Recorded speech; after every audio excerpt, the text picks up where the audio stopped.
We're still tweaking things here. Here's the fabulous DXO, which even taxi drivers don't fucking know.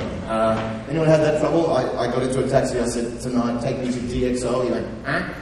I said, DXO Club? Huh? I said, you know Esplanade? I said, Esplanade? Huh? I said, you know the Durian? Make one see. Took me to Geylang. It actually stands for Durian XO. That's true. NTUC owns this club. The NTUC, of course, was named by a foul-mouthed dyslexic. I have to think about that one. Rearrange the letters, you'll get the point. It's a word we don't use here on the stage very often. But you will hear some language tonight, so if you haven't been to comedy before and you're easily offended by swear words, I think it would be the best for you right now just to fuck off home. We did the F word will come out tonight, but it's with a good intention. You see, we're all about having a good time. Comedy is very vernacular, it's kind of street, it's normal language, there's nothing poncy about it, and besides, fuck is such a really good word. When I first did Singapore, wasn't allowed to use the word at all. 1994, I did my first gig in Singapore at Boat Quay, and the boss said, Jonathan, you're not in Singapore, you cannot say fuck lah. I said, no worries, I have never said fuck lah in my life. I mean, how often does fuck lah slip out in conversation? You know, you're hammering a nail and, oh, fuck lah, not going to happen, right? I'm serious, you say the word fuck in Singapore, we must deport you. I said, fuck, tell me the bad news. Anyway, things have loosened up. Singapore is not a revolution, it's an evolution. And it's great that we can all get together and just, let the UNMO come into the NTUC. I think that's a good thing.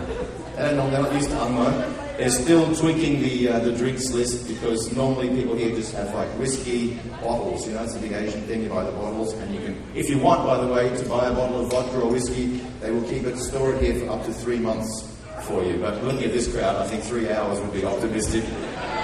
I'm doing radio now. I actually have to wake up at 5:30 in the morning, which is half an hour before I go to bed. It's a very weird feeling. I'm doing 91.3, the lowest rating radio station in Singapore. Nowhere to go but up. It's fantastic. This year, by the way, marketing geniuses out at Singapore Press Holdings. This year, 91.3 is called 91.3. Right? They've no more point. And I've got a great slogan for you. 91.3. It's pointless. No, cannot. No, it's a negative. Cannot allow. Thinking, GY. And they just... I think it's funny. It's really funny. Flying Dutchman's going to give up his job soon, I heard from someone. That's interesting. So I'm not going for that. That's up at the top. About time, did you say? I think he's great. Glenn on and they get it well. Glenn lives near me down in Katong. Yeah, in Tanjong Katong. I like to live in Tanjong Katong because I just like to say Tanjong Katong. I know someone will say, that's not really how it's pronounced, but I don't give a fuck. Tanjong Katong sounds fucking right to me. It's great. And I just right next to Geylang Sarai, the nice end of Geylang. Yeah, you know Geylang, don't you, mate?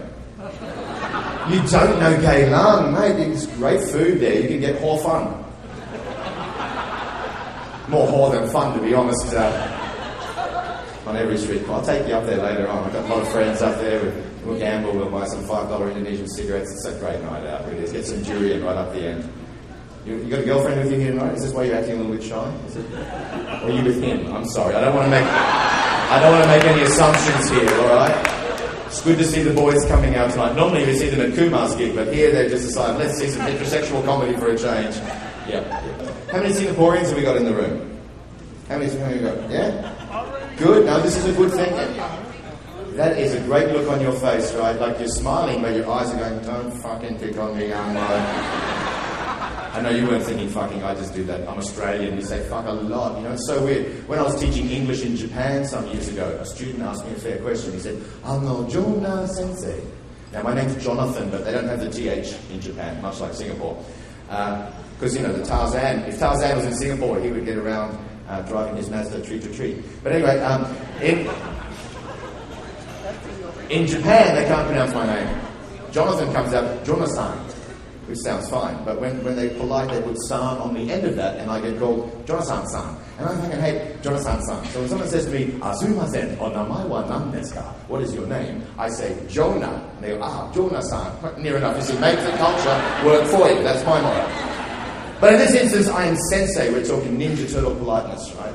Jonah-sensei. And my student says, Jonah-sensei. In English, what does fuku mean?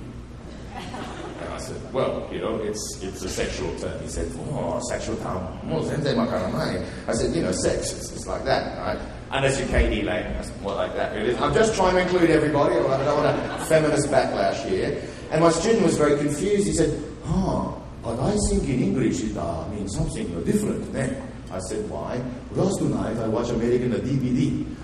They say, fuck very much, but not talk about sex. And I said, what was the DVD? He said, Scarface. Now, have you seen the Al Pacino film Scarface? He got saying like, fuck you, Tony, you fucking me, I'm gonna fuck you, you dumb fuck. And the translation in Japan, please, Tony, don't cheat me or I'll be forced to retaliate, you nasty man. Right? Like, no wonder they're so confused at fucking Sentosa. But they're not getting the truth. So my student said, please give example of how Australian used the word fucking. I said, yeah, no fucking worries, mate. I said, 2 Aussies, you know. Something about tough Aussies, right? Got any Aussies in the room? Back me up. Tough Aussies, they hit his fucking head moving and you fucking looking. Well, you fucking looking. From a distance, you expect them to go. Often with a hand on the testicles when they do it. What do you? I think it's a pump. That's my theory. I just think connection. It's a connection between primary brain and secondary brain. You know this in a man, we have 2 brains. We have your primary brain, secondary brain, a few more drinks, primary brain, secondary brain. Very different brains, let me tell you. This one is your higher reasoning center. This can do amazing shit. This can build a house. This can cure a disease. This one will catch a disease and lose a house. They're very diametrically opposed. Anyway, my student asked me for an example of the Australian usage of the word fuck. So I said, yeah, mate, 2 Aussies meet up. Alright, mate, how the fuck are you? Yeah, fucking alright, mate, not too fucking bad. What are you fucking doing? Fuck all. I said, fuck me dead, mate, didn't you have a fucking job? Yeah, fucking did, but I got the fucking sack. Oh, mate, that's fuck. Fucking hell, what the fuck happened? You wouldn't fucking believe it, mate. 5 fucking minutes late for fucking work in a flat fucking tire on the Sydney fucking Harbour Bridge. Fucking boss tells me to fuck off. He goes, yeah, fuck. What do you fucking do now, mate? I'm going home, you fucking crap, you fucking girlfriend's waiting on that fucking horny thing to be on the fucking rock and roll, mate. I'm gonna fucking grab that shit or throw on that fucking bed, rip off the panties, and I'm gonna make love to her. Because we're sensitive. And I did that my first night in Singapore in 1994 after being told, don't say fuck la, and the crowd loved it. It was February 1994. I had people coming up and going, Jonathan, fuck you very much. Got me for a toy. And I was a bit nervous. I went up to the boss, Mr. Paul. I said, I think the word fuck might have slipped out there at la. Is that a problem? And he said, this is true. He goes, actually, you know, Jonathan, you did say fuck a lot, but you put shit on Australia. That's okay in Singapore. Yeah, fuck. It's a great experience. Get fucked. You're very Australian. Get fucked. We're so lazy, we don't expect you to do anything. Other countries, it's fuck you, fuck yourself, fuck your mother, fuck your sister, or a whole list of farmyard animals.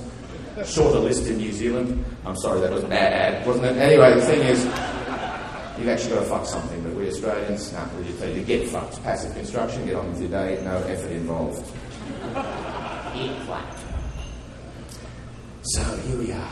Been living in Singapore 1 year and 3 days, and exactly 1 year to the day after moving to Singapore on the 14th of January 2008 with the family. 1 year to the day, coincidentally, was our first night at the comedy club.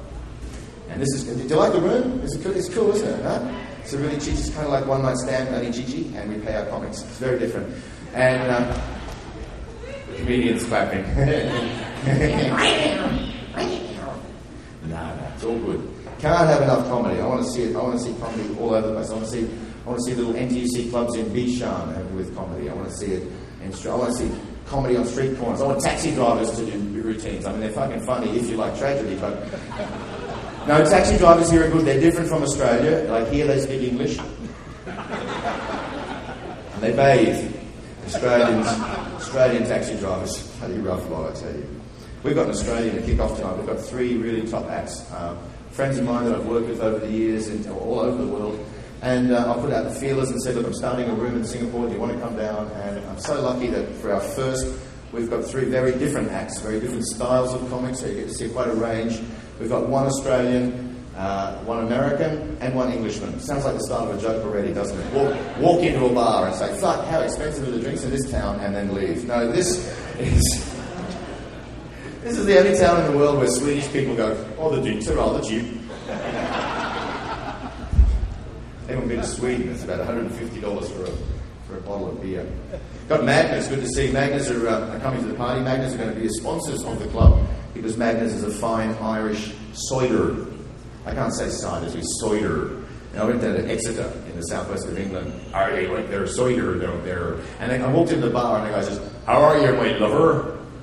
This apparently is their local way of saying, mate, my lover, what'll you have, my lover? And I went, oh, fuck, I've walked into the gay bar. I was, oh, trust me, chungy all over again. Don't get me wrong, I don't mind chicks with dicks as long as they're not bigger than mine.